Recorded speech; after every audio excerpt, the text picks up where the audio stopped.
talk a little bit about what the campaign slogan used to be for President Obama when he was a candidate. Remember, it was hope and change. The president says that he is still using that slogan in the way in which he hopes to get 4 more years. So we decided to take a look back at the president's first term to see if it lived up to hope and change.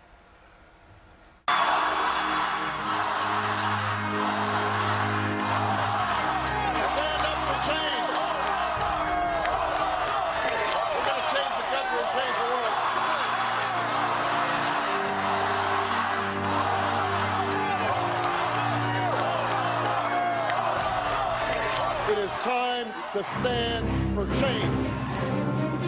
When you decide it's time for change to happen, guess what? Change happens. Change comes to America. There is, of course, another responsibility we have to our children. That's the responsibility to ensure that we do not pass on to them a debt they cannot pay. I pledge to cut the deficit in half by the end of my first term in office. All of us need to act more responsibly on behalf of a better economic future. Hope has been the guiding force behind the most improbable changes this country has ever made.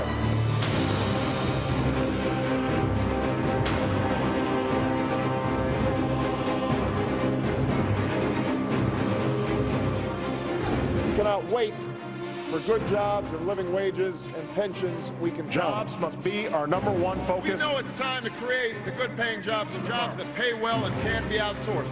Instead of concentrating on job creation, President Obama has concentrated on growing government. We are making progress. I don't put people on food stamps. People become eligible for food stamps. If you want to create jobs, the quickest way to do it is to provide more funding for food stamps. It's an honor to be a food stamp president. More people have been put on food stamps by Barack Obama than any president in American history. We are becoming a society that makes poverty more comfortable. Now we need to pass a rescue plan for the middle class. A plan that will provide every family some immediate relief to cope with rising food and gas prices. We don't have a silver bullet when it comes to gas prices. Exxon's making $40 billion a year, and we're paying $3.50 for gas. We can't just drill our way to lower gas prices. The American people are demanding a solution to high gas prices. You've seen how quickly the price of gas is going up.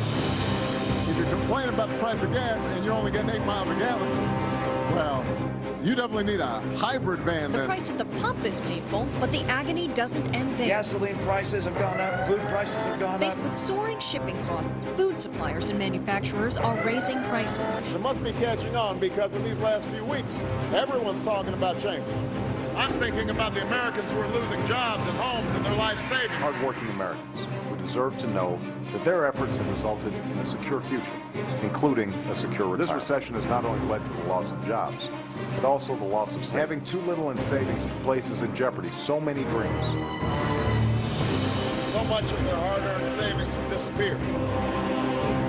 23 million people out of work or stopped looking for work. More Americans are out of work. Inflation rising faster. Motorists already feeling pain. Working-age Americans actively looking for a job is at the lowest level in 30 years. Prompting fear we'll see those long gas lines of the 70s. Pain at the checkout line shows no sign of letting up. Prices for some of your everyday items shooting through the roof. Oil prices hit record highs. The nation's debt continues to grow. And soaring interest payments on all this borrowing, it's slim pickings for other spending. That's the power of hope.